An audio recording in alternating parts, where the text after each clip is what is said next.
నమస్తే, welcome to special focus. ఉక్కు మహిళకు ఉరి తప్పదా? శిక్షను తప్పించుకునే మార్గాలు ఉన్నాయా? షేక్ హసీనాను భారత్ అప్పగిస్తుందా? జరగబోయే పరిణామాలేంటి? బంగ్లాలో మళ్లీ అల్లర్లకు కారణాలేంటి? యూనస్ సర్కార్ రియాక్షన్ ఏంటి? ఉక్కు మహిళ షేక్ హసీనాకు ఊహించని శిక్ష వేసింది బంగ్లాదేశ్ ఐసీటీ కోర్టు. గత ఏడాది బంగ్లా అల్లర్లలో నిరసనకారుల్ని చంపేయమని ఆదేశాలు ఇచ్చారన్న అభియోగాల్ని నిర్ధారిస్తూ ఉరిశిక్ష విధించింది. ప్రస్తుతం భారత్లో ఆశ్రయం పొందుతున్న హసీనాను అప్పగించాలని బంగ్లాదేశ్ సర్కార్ విజ్ఞప్తి చేసింది. దీనికి భారత్ ఎలా రియాక్ట్ అవుతుంది అనేది ఆసక్తి రేపుతోంది. ఉక్కు మహిళకు ఉరి తప్పదా? శిక్షను తప్పించుకునే మార్గాలున్నాయా? బంగ్లాదేశ్కు భారత్ అప్పగిస్తుందా? జరగబోయే పరిణామాలేంటి? మళ్లీ అల్లర్లకు కారణాలేంటి? యూనస్ సర్కార్ రియాక్షన్ ఏంటి? ఉక్కు మహిళకు ఊహించని శిక్ష పడింది. 3 దశాబ్దాల పాటు ఆ దేశ రాజకీయ చరిత్రను తానే నడిపించిన బంగ్లాదేశ్ మాజీ ప్రధాని షేక్ హసీనా మరణదండను ఎదుర్కోబోతున్నారు. తన హయాంలో ఏర్పడ్డ ట్రైబ్యునలే ఇప్పుడు ఆమె మెడకు చుట్టుకుంది.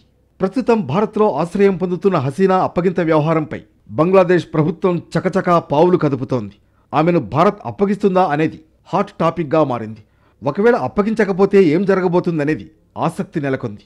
ముందు ఉరిశిక్షను తప్పించుకునే మార్గాలున్నాయా అనే దానిపైన చర్చ నడుస్తోంది. నెక్స్ట్ జరగబోయే పరిణామాలు ఎలా ఉండబోతున్నాయనేది ఉత్కంఠ రేపుతోంది. బంగ్లాదేశ్ అల్లర్ల కేసులో ఢాకాలోని ఇంటర్నేషనల్ క్రైమ్స్ ట్రైబ్యునల్ సంచలన తీర్పు ఇచ్చింది. ఆ దేశ మాజీ ప్రధాని షేక్ హసీనాను దోషిగా తేల్చింది. ఆమెకు మరణశిక్ష విధించింది. మానవత్వానికి వ్యతిరేకంగా నేరాలకు పాల్పడ్డారన్న అభియోగాలతో పలు కేసులు నమోదయ్యాయి. వీటిపై వాదనలు విన్న ఇంటర్నేషనల్ క్రైమ్స్ ట్రైబ్యునల్ ఆమెను దోషిగా తేల్చింది. గత ఏడాది జూలై, ఆగస్టులో జరిగిన ఆందోళనల్లో 1400 మంది మృతి చెందారని ఐసీటీ న్యాయమూర్తి తెలిపారు. నిరసనకారుల్ని చంపేయమని ఆమె ఆదేశాలిచ్చారని స్పష్టం చేశారు. ఈ కేసులో మాజీ హోంమంత్రి అసదుజ్జమాన్ ఖాన్కు సైతం కోర్టు మరణశిక్ష విధించింది.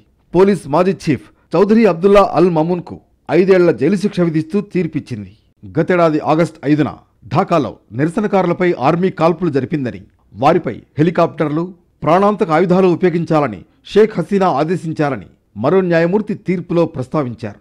ఈ మేరకు దర్యాప్తు నివేదికను చదివి వినిపించారు. గాయపడిన వారికి వైద్యం అందించేందుకు నిరాకరించారన్నారు. ఆమె అధికారంలో ఉండేందుకు బలప్రయోగం చేశారన్నారు.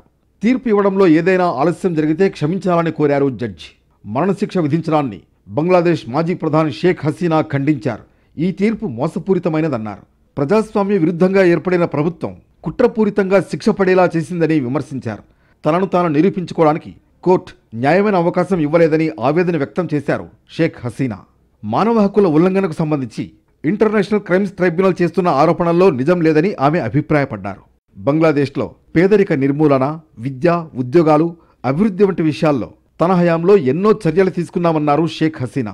2010లో బంగ్లాదేశ్ను అంతర్జాతీయ క్రిమినల్ కోర్టులో చేరేలా తమ ప్రభుత్వం నడిపించిందని గుర్తు చేశారు. మయన్మార్లో హింస చెలరేగడంతో బంగ్లాకు పారిపోయి వచ్చిన లక్షలాది మంది రోహింగ్యాలకు ఆశ్రయం కల్పించామని చెప్పుకొచ్చారు ఆమె. మానవ హక్కుల పట్ల శ్రద్ధ లేకపోతే ఇవన్నీ ఎందుకు చేస్తామని ప్రశ్నించారు. కేవలం అవామీ లీగ్ను అంతం చేసి తాత్కాలిక ప్రధాని యూనస్, ఆయన మంత్రులు వైఫల్యాన్ని కప్పిపుచ్చుకునేందుకు ప్రయత్నిస్తున్నారని ఆరోపించారు హసీనా. హసీనాకు మరణశిక్షపై బంగ్లా తాత్కాలిక ప్రధాని మహమ్మద్ యూనస్ రియాక్ట్ అయ్యారు. ఐసీటీ తీర్పు చట్టానికి ఎవరూ అతీతులు కారని, చట్టం ముందు అందరూ సమానమేనని ఒక బలమైన సందేశాన్నిచ్చిందన్నారు. అధికారంతో సంబంధం లేకుండా అత్యంత శక్తివంతమైన వారిని కూడా జవాబుదారీగా ఉంచాలనే స్పష్టమైన మెసేజ్ను ఈ తీర్పు ఇచ్చిందన్నారు ఆయన. 2024 జూలై, ఆగస్టులో జరిగిన అల్లర్లలో మరణించిన వేలాది మందికి ఈ తీర్పు పూర్తిగా న్యాయం అందించలేదన్నారు. మరణించిన వారు గణాంకాలు కాదని, విద్యార్థులు, తల్లిదండ్రులు, హక్కులు కలిగిన పౌరులు అని చెప్పుకొచ్చారు యూనస్. విద్యార్థులు, నిరుద్యోగుల తిరుగుబాటును షేక్ హసీనా ప్రభుత్వం ఉక్కుపాదంతో అణచివేయాలని ఆదేశించడం ద్రోహంగా ఆయన అభివర్ణించారు.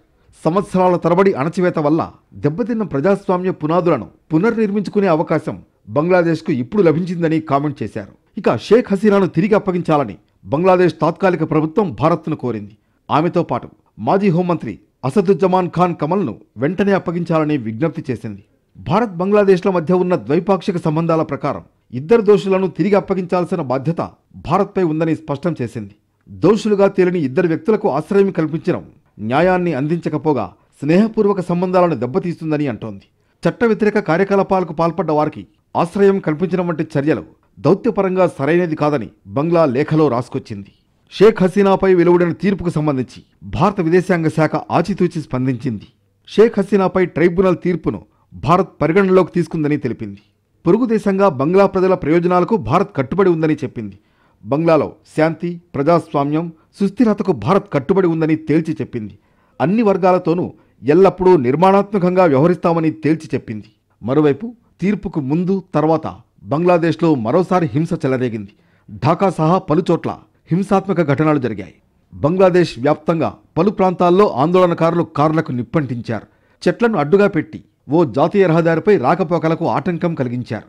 రోడ్లపైకి పెద్ద ఎత్తున చేరి ఆందోళనలు చేశారు. ఈ నేపథ్యంలో బంగ్లాదేశ్లోని యూనస్ ప్రభుత్వం సైన్యం, పోలీసులతో పాటు బోర్డర్ గార్డులను రంగంలోకి దించింది. ఎవరైనా ప్రాణహాని తలపెట్టేలా ఆందోళనలు చేస్తే వారిపై కాల్పులు జరపొచ్చని పోలీసులను ఆదేశించింది. హసీనాకు వ్యతిరేకంగా తీర్పు వెలువడడంతో బంగ్లాదేశ్లోని అవామీ లీగ్ పార్టీ దేశవ్యాప్త బంద్కు పిలుపునిచ్చింది. తీర్పుతో ముఖ్యంగా రాజధాని నగరం ఢాకాలో హై అలర్ట్ ప్రకటించారు. ఎవరైనా వాహనాలు తగలబెట్టేందుకు, బాంబులు విసిరేందుకు ప్రయత్నిస్తే వారిని కాల్చివేయాలంటూ ఢాకా పోలీస్ చీఫ్ షేక్ మహమ్మద్ సజ్జత్ అలీ ఆదేశాలిచ్చారు. ఇక నోబెల్ శాంతి బహుమతి గ్రహీత మహమ్మద్ యూనస్ నాయకత్వంలో తాత్కాలిక ప్రభుత్వం వచ్చినప్పటి నుంచి మైనార్టీలకు, హసీనా హయాంలో బాధ్యతలు నిర్వర్తించిన నేతలకు, ఉన్నతాధికారులకు గడ్డు పరిస్థితులు ఏర్పడ్డాయి. దాడులు, దౌర్జన్యాలు, నిర్బంధాలు తప్పడం లేదు. ఈ క్రమంలోనే మన దేశానికి దౌత్య సమస్య మరొకటి చేరింది. ఇందులో హసీనా అప్పగింత వ్యవహారం. గత ఏడాది ఆగస్టు నుంచి భారత్లో ఆశ్రయం పొందుతున్న హసీనాను అప్పగించాలని బంగ్లాదేశ్ ఇప్పటికే చాలాసార్లు విజ్ఞప్తి చేసింది. ఇప్పుడు ఆమెకు మరణశిక్ష పడడంతో మరోసారి అప్పగింత వ్యవహారంపై బంగ్లాదేశ్ చకచకా పావులు కదుపుతోంది. బంగ్లా కోరినట్లే ఆమెను అప్పగించి తీరుతుందా, లేదంటే ఏం జరగబోతోందనేది ఆసక్తికరంగా మారింది. Sheikh Hasina Bangladesh powerful leader. ఆ దేశాన్ని సుదీర్ఘకాలం పాలించిన ట్రాక్ రికార్డ్. 30 ఏళ్లు చక్రం తిప్పారు. సిద్ధాంతాలు, పోరాటాలతో బంగ్లా రాజకీయ చరిత్రను రచించారు. కానీ ఒకే ఒక్క నిర్ణయం ఆమె సీటుకే ఎసరు తెచ్చింది. ఉవ్వెత్తున ఎగిసిన జంజీ ఉద్యమానికి పారిపోయి భారత్లో ఆశ్రయం పొందాల్సి వచ్చింది. షేక్ హసీనా బంగ్లాదేశ్లో పవర్ఫుల్ లీడర్. 30 ఏళ్లకు పైగా అత్యంత ప్రభావవంతమైన నేత. ఉక్కు మహిళగా పేరు. ఎన్నో ఆటుపోట్లను ఎదుర్కొన్న ఆమె బంగ్లాదేశ్కు 4 సార్లు ప్రధానమంత్రిగా చేశారు. మద్దతుదారులకు ఆమె ఒక ఆధునిక, అభివృద్ధి చెందుతున్న బంగ్లాదేశ్ నిర్మాత. విమర్శకులకు మాత్రం అధికారదాహంతో ఉన్న నిరంకుశ నాయకురాలు. దశాబ్దాల పాటు ఆ దేశ రాజకీయ చరిత్రను తానై నడిపించారు. కానీ గతేడాది అనూహ్య పరిణామాలు పదవి నుంచి వైదొలిగేలా చేశాయి. జంజీ ఉద్యమం ఎఫెక్ట్కు దేశం నుంచి పారిపోవాల్సిన పరిస్థితి వచ్చింది. ఇప్పుడు ఆమెకు మరో షాక్ తగిలింది. సొంత దేశం అత్యంత అరుదైన, ఊహించని శిక్షను వేసింది. నాటి తూర్పు పాకిస్తాన్లోని తుంగిపారాలో 1947 సెప్టెంబర్ 28న షేక్ హసీనా జన్మించారు. తండ్రి షేక్ ముజిబుర్ రెహమాన్ ఆ దేశ స్వాతంత్ర్య పోరాటంలో కీలకంగా వ్యవహరించిన జాతిపిత అయ్యారు. ఢాకా విశ్వవిద్యాలయం నుంచి బెంగాలీ సాహిత్యంలో హసీనా మాస్టర్స్ డిగ్రీ చేశారు. ఆ సమయంలోనే విద్యార్థి రాజకీయాల్లో చురుగ్గా పాల్గొన్నారామె. 1968లో అణుశాస్త్రవేత్త ఎంఏ వాజెద్ మియాను పెళ్లి చేసుకున్నారు. వివాహ సమయంలో హసీనా తండ్రి రెహమాన్ జైల్లో ఉన్నారు. దీంతో జైలులోంచే కొత్త జంటను ఆశీర్వదించారాయన. రాజకీయాలకు భిన్నంగా వాజెద్ విద్యావేత్తగా నిరాడంబర జీవితం గడిపారు. 2009లో ఆయన మరణించే వరకు ఆమెకు తోడుగా ఉన్నారు. వారికి 2 పిల్లలున్నారు. కొడుకు పేరు సజీబ్ వాజెద్ జాయ్, కూతురు పేరు సైమా వాజెద్ పుతుల్. 1975 ఆగస్టులో జరిగిన సైనిక తిరుగుబాటు హసీనా జీవితాన్ని మార్చేసింది. ఆ ఘర్షణలో ఆమె తండ్రి, తల్లి, 3 సోదరులు, ఇంకా కుటుంబ సభ్యులు హత్యకు గురయ్యారు. ఆ సమయంలో విదేశాల్లో ఉండడం వల్ల హసీనా, ఆమె చిన్న చెల్లెలు రెహానా మాత్రమే బతికి బయటపడ్డారు. నాటి భారత ప్రధాని ఇందిరాగాంధీ ఆమెకు ఆశ్రయం ఇచ్చారు. 6 ఏళ్ల తర్వాత 1981 మేలో బంగ్లాదేశ్కు హసీనా తిరిగొచ్చారు. దేశానికి రాకముందే ఆమెను అవామీ లీగ్ పార్టీ తమ ప్రధాన కార్యదర్శిగా ప్రకటించింది. దేశానికి తిరిగి వచ్చేసరికే హసీనా ప్రధాన ప్రత్యర్థి ఖలీదా జియా ఆమె కోసం వేచి చూస్తున్నారు. హత్యకు గురైన అధ్యక్షుడు జియావుర్ రెహమాన్ భార్యే ఈ ఖలీదా. వీరిద్దరిని బ్యాట్లింగ్ బేగమ్స్ అని పిలుస్తారు. వీరిద్దరే తమదైన సిద్ధాంతాలు, పోరాటాలతో 3 దశాబ్దాల పాటు బంగ్లాదేశ్ రాజకీయ చరిత్రను రచించారు. తండ్రి స్థాపించిన రాజకీయ పార్టీ అయిన అవామీ లీగ్ను నడిపించి దశాబ్దాల పాటు బంగ్లాదేశ్ రాజకీయాల్లో తనదైన ముద్ర వేసుకున్నారామె. హసీనా మొదటిసారి 1996లో ప్రధానిగా బాధ్యతలు స్వీకరించారు. 2001లో అధికారం కోల్పోయారు. 2004 ఆగస్టులో దేశ రాజధాని ఢాకాలో అవామీ లీగ్ ర్యాలీపై గ్రెనేడ్ దాడి నుంచి త్రుటిలో తప్పించుకున్నారు హసీనా. 2006, 2008 రాజకీయ సంక్షోభం మధ్య హసీనా దోపిడీ ఆరోపణలపై అరెస్ట్ అయ్యారు. ప్రతిపక్ష నాయకురాలిగా కూడా ప్రజాస్వామ్యం గొంతుకగా మారింది. విడుదలైన తర్వాత మళ్లీ 2008లో భారీ విజయం సాధించి సుదీర్ఘ పాలన మొదలుపెట్టారు. 2014, 2018 ఎన్నికల్లోనూ అవామీ లీగ్ పార్టీయే గెలిచింది.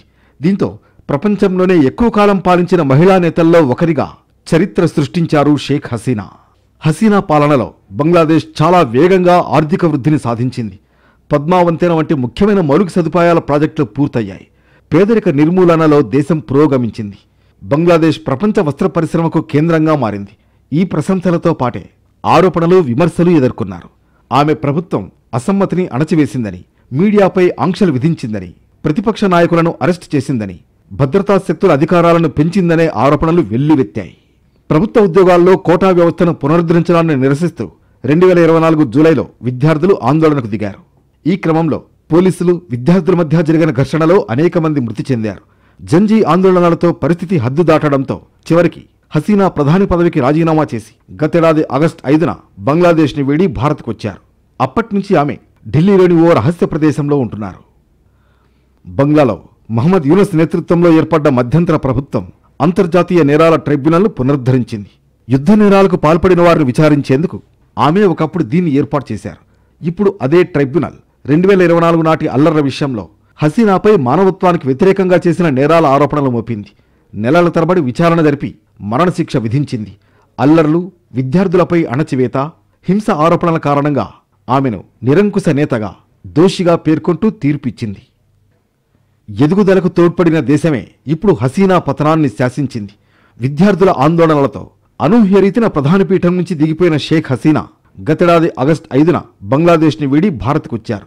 నాటి నుంచి ఆమె ఢిల్లీలోని ఓ రహస్య ప్రదేశంలో నివసిస్తున్నారు. అప్పుడప్పుడు సోషల్ మీడియా వేదికగా పలు జాతీయ మీడియాలకు ఇంటర్వ్యూలు ఇచ్చారు. ఇక్కడ ఆశ్రయంలో ఉంటూ సరిహద్దు ఆవల ఉన్న బంగ్లాదేశ్ భవిష్యత్తుపై మదనపడుతున్నారామె. కోర్టు తీర్పును జీర్ణించుకోలేకపోతున్నారు. ప్రస్తుతం ఉన్న మహమ్మద్ యూనస్ నేతృత్వంలోని తాత్కాలిక ప్రభుత్వాన్ని అక్రమంగా భావిస్తున్నారామె. తమ పార్టీ లేకుండా ఏర్పడిన ఏ ప్రభుత్వం కింద కూడా తాను తిరిగి బంగ్లాదేశ్కి వెళ్లనని ఎన్నోసార్లు చెప్పారు. హసీనా భారతీయ మీడియాకు ఇంటర్వ్యూలు ఇవ్వడంపై బంగ్లాదేశ్ విదేశాంగ మంత్రిత్వ శాఖ అభ్యంతరం వ్యక్తం చేసింది. ఢాకాలోని భారత డిప్యూటీ చీఫ్ ఆఫ్ మిషన్ను పిలిపించి నిరసన తెలిపింది. హసీనాకు జర్నలిస్టులతో ఉన్న సంబంధాలపై ఆంక్షలు విధించాలని డిమాండ్ చేసింది. భారత్లో ఏడాదికి పైగా ఆశ్రయం పొందుతున్నారు షేక్ హసీనా. గతంలోనూ ఓసారి ఆమెకు ఆశ్రయం కల్పించింది భారత్. ఇప్పుడు ఉరిశిక్ష నుంచి తప్పించుకోవటానికి షేక్ హసీనాకు చట్టపరమైన మార్గాలు ఉన్నాయా? శిక్షకు వ్యతిరేకంగా అప్పీల్ చేయగలరా? సుప్రీంకోర్టులో అప్పీల్ చేయకపోతే ఏం జరుగుతుంది? భారత్లో ఇప్పటిదాకా ఆశ్రయం పొందింది ఇద్దరు. ఒకరు దలైలామా, మరొకరు షేక్ హసీనా. టిబెట్ ఆధ్యాత్మిక గురువు 14వ దలైలామా 66 ఏళ్లుగా భారత్లో ఆశ్రయం పొందుతున్నారు. 1959లో చైనా ఆక్రమణ తర్వాత దలైలామా ఇక్కడికొచ్చారు. చైనా సైన్యం టిబెట్ను ఆక్రమించుకోవడంతో దలైలామా తన ప్రాణాలకు ముప్పు ఉందని భావించి తప్పించుకున్నారు. అప్పటి ప్రధానమంత్రి జవహర్లాల్ నెహ్రూ మానవతా దృక్పథంతో దలైలామాకు ఆశ్రయం కల్పించారు. 23 ఏళ్ల వయసులో భారత్లో అడుగుపెట్టిన ఆయన తిరిగి టిబెట్ వెళ్లనే లేదు. టిబెటన్లు బుద్ధుని అంశగా భావించి ఆరాధించే దలైలామా సాహసోపేత భారత యాత్రకు 6 దశాబ్దాలు నిండాయి. శరణార్థిని అయిన భారత్లో స్వేచ్ఛను ఆస్వాదిస్తున్నానని దలైలామా అనేక సందర్భాల్లో గుర్తు చేసుకున్నారు. ఆయన ప్రస్తుతం హిమాచల్ ప్రదేశ్లోని ధర్మశాలలో నివసిస్తున్నారు. ఇక షేక్ హసీనా భారత్లో ఆశ్రయం పొందడం రెండోసారి. గతంలో 2007లో మన దేశంలో ఆశ్రయం పొందారు. తర్వాత 6 ఏళ్లకు బంగ్లాదేశ్ వెళ్లి చక్రం తిప్పారు. మళ్లీ గతేడాది అనూహ్య పరిణామాలతో ప్రధాని పదవికి రాజీనామా చేసి భారత్లో ఆశ్రయం పొందాల్సి వచ్చింది. నిజానికి భారత్లో ఆశ్రయం పొందేందుకు ఒక నిర్దిష్ట చట్టం, విధానం లేదు. కానీ మానవతా దృక్పథం, అంతర్జాతీయ సంప్రదాయాల ఆధారంగా శరణార్థులకు ఆశ్రయం కల్పిస్తారు. ఇలా ఆశ్రయం పొందుతున్న షేక్ హసీనాకు బంగ్లాదేశ్ ఐసీటీ మరణశిక్ష విధించింది. 3 తీవ్రమైన అభియోగాలపై దోషిగా నిర్ధారించి ఉరిశిక్ష వేసింది. మానవత్వానికి వ్యతిరేకంగా చేసిన నేరాలకు ఆమెను దోషిగా నిర్ధారించింది. కానీ ఎప్పుడు ఉరిశిక్ష అమలు చేస్తారనేది కోర్టు వెల్లడించలేదు. ఈ శిక్షపై అప్పీల్ చేసుకోవచ్చా, తప్పించుకోవడానికి చట్టపరమైన మార్గాలు ఏమైనా ఉన్నాయా అనేది హాట్ టాపిక్గా మారింది. ఏడాదికి పైగా షేక్ హసీనా భారత్లో ఉంటున్నారు. 2024లో విద్యార్థుల తిరుగుబాటు తర్వాత ఆమె ఢిల్లీకి వచ్చారు. నిరసనలను ప్రేరేపించి ఫలితంగా మరణాలు సంభవించాయనే అభియోగాలు ఆమెపై నమోదయ్యాయి. 1400 మంది మరణించారని బంగ్లాదేశ్ ప్రభుత్వం ఆరోపించింది. ఇప్పుడు ఇదే కేసులో ఢాకాలోని ఐసీటీ మరణశిక్ష విధించింది.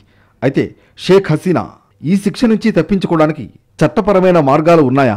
ఈ శిక్షకు వ్యతిరేకంగా ఆమె అప్పీల్ చేయగలరా అనేది ఆసక్తి రేపుతోంది. ఉరిశిక్షపై అప్పీల్ చేసుకోవడానికి షేక్ హసీనాకు అవకాశం ఉంది.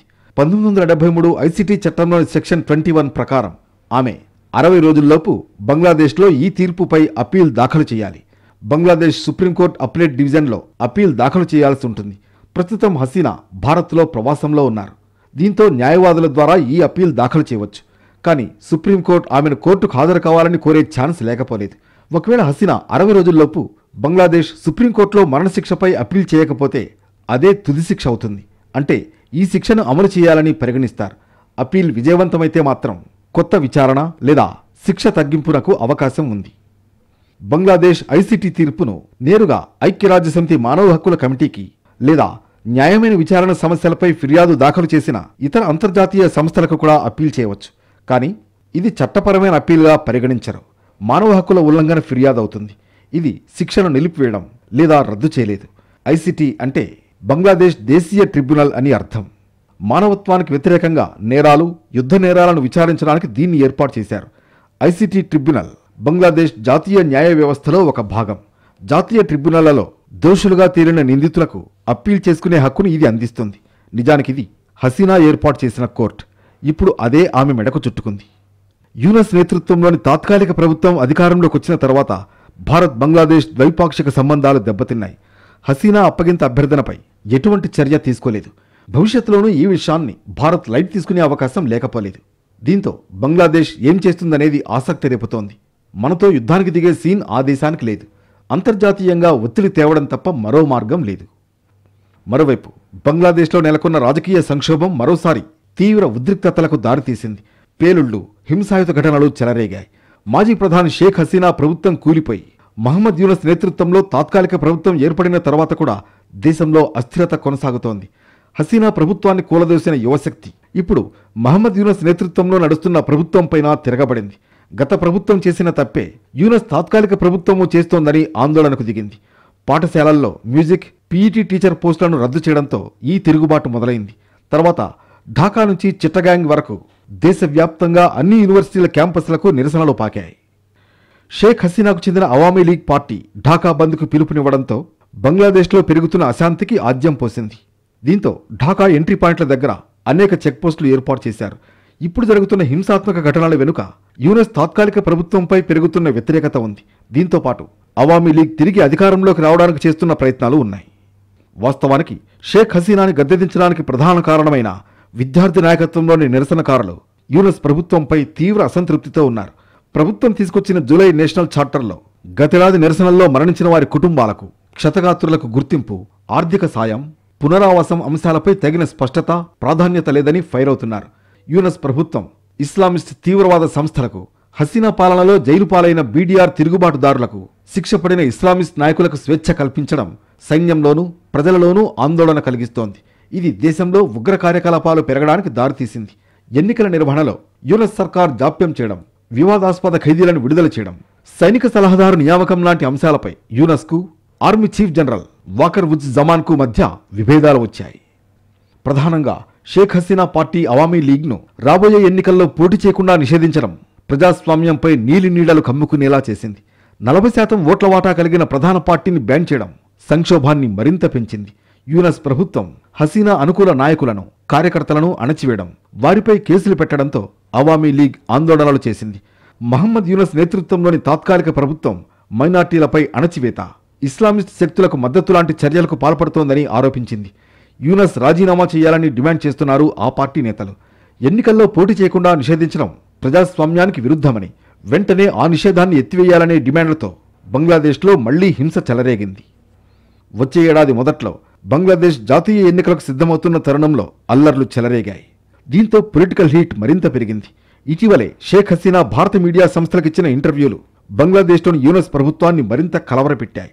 హసీనా బహిష్కరణ తర్వాత భారత్ బంగ్లాదేశ్ మధ్య సంబంధాలు అంతంత మాత్రంగా ఉన్నాయి. యూనస్ ప్రభుత్వం 2024 డిసెంబర్లో హసీనాను అప్పగించాలని కోరినా భారత్ స్పందించలేదు.